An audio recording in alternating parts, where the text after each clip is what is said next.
रहीम first year physics federal board national book foundation third chapter. इसमें से हमने last lecture में जहाँ तक पढ़ लिया था उससे नेक्स्ट देखें height of the projectile H. अब जो प्रोजेक्टाइल मोशन है उसकी हाइट फाइंड करेंगे। असल में प्रोजेक्टाइल मोशन की हाइट जो होती है ये जब एक बॉडी को पहले बताया था प्रोजेक्टाइल मोशन क्या होता है। प्रोजेक्टाइल मोशन ऐसा मोशन है जो कि टू डायमेंशन यानी एक्स और वाई एक्सिस दोनों के दरमियान में हो रही होती है। यहाँ से जो है वो उस प्रोजेक्टाइल मोशन यहाँ से लॉन्च किया गया और दोबारा जो है वो यहाँ पे आके गिर गया, ठीक है। और इसके बाद ये मैक्सिमम जो इसका मैक्सिमम पॉइंट होगा, एंड तक जो मैक्सिमम पॉइंट है ये इसकी हाइट है। तो ये जो मैक्सिमम वर्टिकल मैक्सिमम डिस्टेंस होगा यही इसकी हाइट होगी। अब हमारे पास क्या इक्वेशन होती थी, 2as is equal to v f square minus v i square. यहाँ से हम s या h फाइंड आउट कर सकते थे।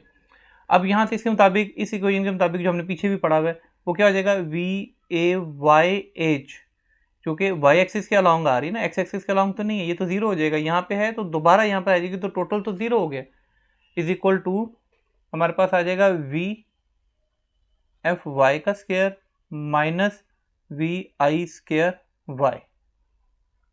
अब वी एफ का स्क्वायर माइनस वी एफ जो वाई एक्सिस के अलॉन्ग है वो तो ज़ीरो है, क्योंकि जो हमारे पास फाइनल आएगा यहाँ से करने के बाद एंड में आके दोबारा यहाँ पर आ गया, तो यहाँ पे आके वाई एक्सिस सारे का सारा ज़ीरो हो जाता है और एक्स एक्सिस पे सारा वाई ज़ीरो, वाई एक्सिस पे सारा एक्स ज़ीरो। तो टोटल जो फाइनल उसका वाई एक्सिस के लॉन्ग होगा वो तो ज़ीरो होगा। तो 2 और ए वाई की जगह पे क्या पुट करेंगे, माइनस जी। वो आपको पता है अगेंस्ट द ग्रेविटी जा रहा है, ठीक है, ग्रेविटी नीचे खींच रही है, बॉडी ऊपर की तरफ जा रही है। एच, ये हमारे पास एच फाइंड आउट करनी, is equal to 0 minus v i square y, क्योंकि आई इनिशियल वेलोसिटी यही होगी, फाइनल वेलोसिटी तो यहाँ पे आगे उसकी जीरो हो जाएगी। सो क्या आ जाएगा, minus 2g h is equal to minus v i square y. Minus minus से कट हो गया, बाकी हमारे पास क्या बचा, बाकी हमारे पास बचा 2gh is equal to we I का स्क्वायर वाई। अब ये पिछली इक्वेशन में देखें वी आई का स्क्वायर वाई किसके बराबर था, वी जो वाई एक्सिस था वो क्या होता था, साइन थीटा, और एक्स एक्सिस होता था कॉस थीटा। इस तरह 2gh is equal to we i square y जो है ये किसके बराबर हो जाएगा, ये हो जाएगा वी आई का स्क्वायर साइन का स्क्वायर थीटा। अब यहाँ से मैंने निकालनी है हाइट। अगर हाइट निकालनी है तो यहाँ पे जो है वो 2 और g से मल्टीप्लाई हो रहा है तो दूसरी तरफ जाके क्या हो जाएगा, डिवाइड। तो ये आ जाएगा वी आई का square sine of theta over 2g। यही हाइट होगी इस प्रोजेक्टाइल मोशन की मैक्सिमम, जो कि डिपेंड कर रही होगी कि जो हमने प्रोजेक्टाइल को लॉन्च किया है, ठीक है, वो किस एंगल पे, वी एक्सिस के वी आई के किस एंगल पे। एंगल चेंज होने के साथ साथ फार्मूले से आपको पता चल रहा है कि उसकी हाइट भी चेंज हो जाएगी, साइन थीटा है ना तो उसकी हाइट चेंज हो जाएगी, साथ में ग्रेविटी और इनिशियल वेलोसिटी के भी साथ होगा। ये जो है वो मैक्सिमम हाइट उसकी फाइंड आउट करेंगे। नेक्स्ट देखें टाइम ऑफ फ्लाइट, यानी कि कितना टाइम लगा।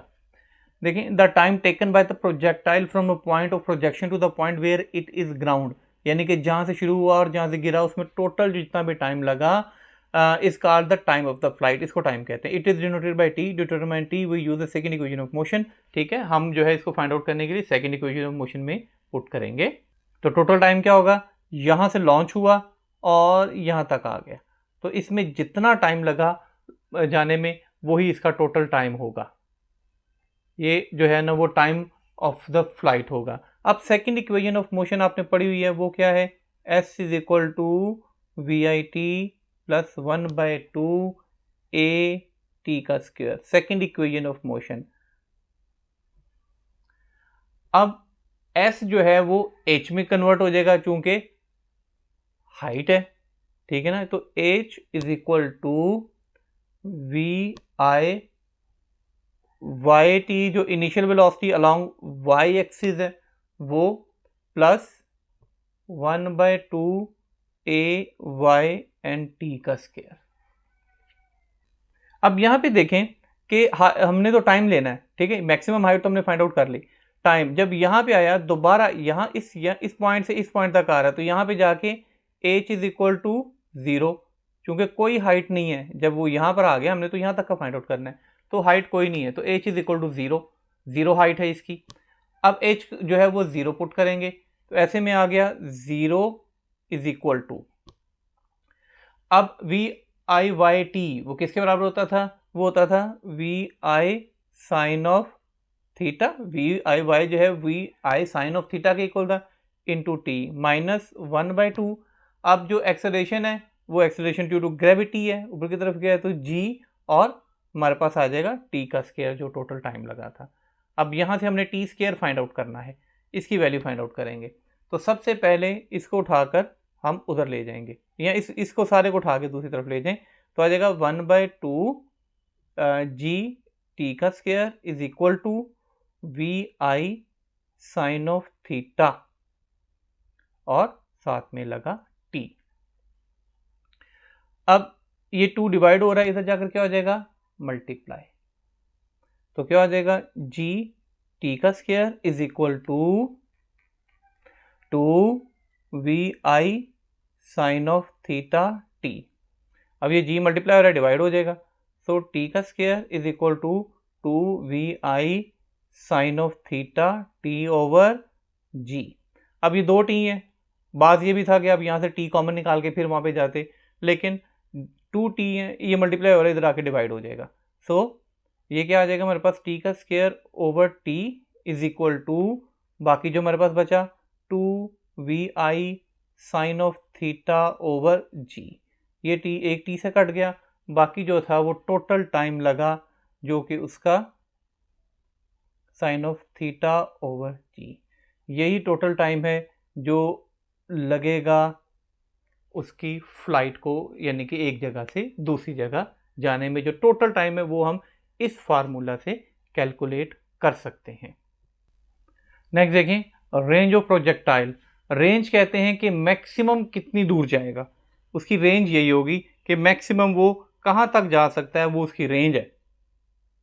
रेंज इन अदर वर्ड्स आप टोटल डिस्टेंस भी कह सकते हैं, कि जितना उसने डिस्टेंस ट्रेवल करना है वो भी आप कह सकते हैं। अब आपको पता है कि speed is equal to distance over time, तो यहां पे अगर मैं डिस्टेंस फाइंड आउट करना हो तो डिस्टेंस किसके इक्वल हो जाएगा, स्पीड इनटू टाइम। बस यही फार्मूला जो है, यहां से हम इससे डिस्टेंस फाइंड आउट कर लेते हैं। अब चूंकि ये डिस्टेंस है, ठीक है, अलॉन्ग एक्स एक्सिस है, वो अब वहां से देखेंगे तो क्या हो जाएगा, x is equal to v x t, t time.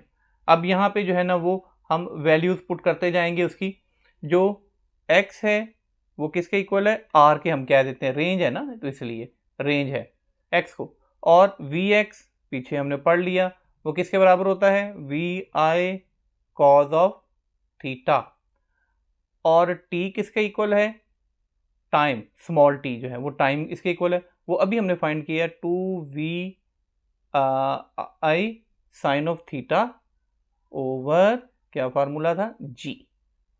अब वो यहाँ पे वैल्यूज पुट कर देनी बस आपने। सो इसकी जगह पे क्या आ जाएगा, r इज इक्वल टू, अब वी एक्स की जगह क्या आ जाएगा हमारे पास, V I cos of theta,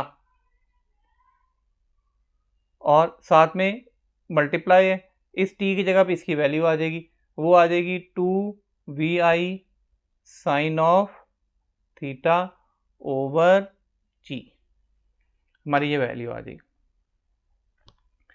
अब इनको मल्टीप्लाई कर देते हैं तो रेंज क्या आ जाएगी, 2 हमारे पास, और साथ में क्या आ जाएगा, वी आई का स्क्वायर, 2vi का square sine theta cause of theta over g।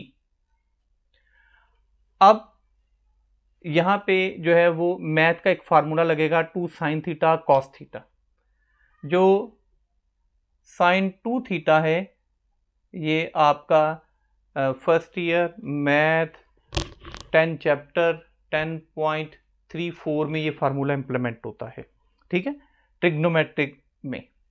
उसमें साइन 2 थीटा किसके बराबर होता है?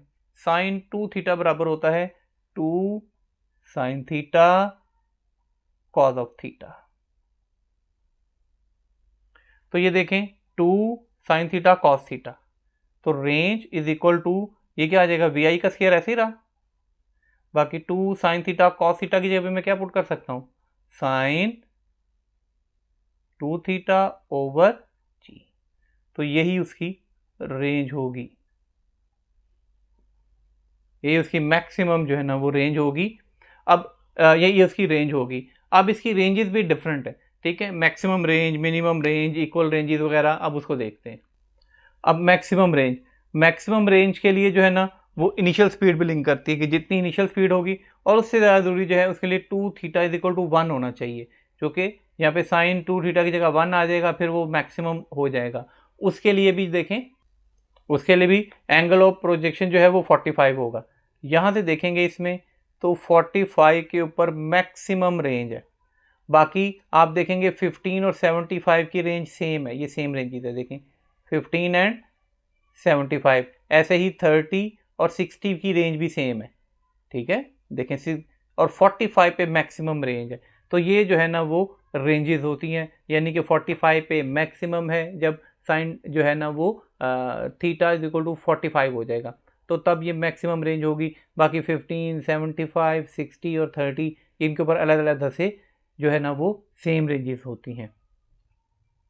नेक्स्ट देखें इफेक्ट ऑफ एयर रेजिस्टेंस। अब एयर रेजिस्टेंस भी इफेक्ट कर रही होती है। अगर तेज हवा है, रेजिस्टेंस एयर ज़्यादा है, तो उनकी पार्टिकल एनर्जी डिक्रीज कर लेगी। ऐसे में जो उसकी दोनों हॉरिजॉन्टल और वर्टिकल कंपोनेंट्स हैं वो दोनों डिक्रीज हो जाएंगे। अब ये देखें कि विदाउट एयर रेजिस्टेंस जो है उसकी रेंज ज़्यादा है और विद एयर रेजिस्टेंस जो है उसकी रेंज कम है, ठीक है। तो एयर रेजिस्टेंस के बगैर अगर हम उसको निगलेक्ट करके करेंगे तो इसकी रेंज ज़्यादा हो जाएगी, लेकिन ये इसकी रेंज जो होती है वो कम हो जाती है। तो लिहाजा क्या इफेक्ट है, that air resistance decreases the value of या फिर द टोटल डिस्टेंस या range of a projectile along vertical and horizontal components both. यहीं तक हमारा आज का ये टॉपिक था। आज ये हमारा चैप्टर ख़त्म हो गया है, ठीक है। इंशाअल्लाह ताला साथ में पीछे से हम फर्स्ट चैप्टर भी करेंगे, चूँकि वो हमने बीच में से नहीं किया था, वो कुछ बच्चों की डिमांड थी कि सर थर्ड चैप्टर से करवाएं। सो थर्ड चैप्टर हमने आज ख़त्म किया है। फर्दर मोर अगर किसी को कोई प्रॉब्लम, कोई इशू, कोई पूछना चाहे, कोई क्वेरी किसी किस्म की हो, तो दोबारा मैसेज टेक्स्ट कर सकता है कमेंट सेक्शन में जाके। इंशाल्लाह ताला फिर इसको दोबारा जो है काउंटर कर लेंगे। Thank you very much.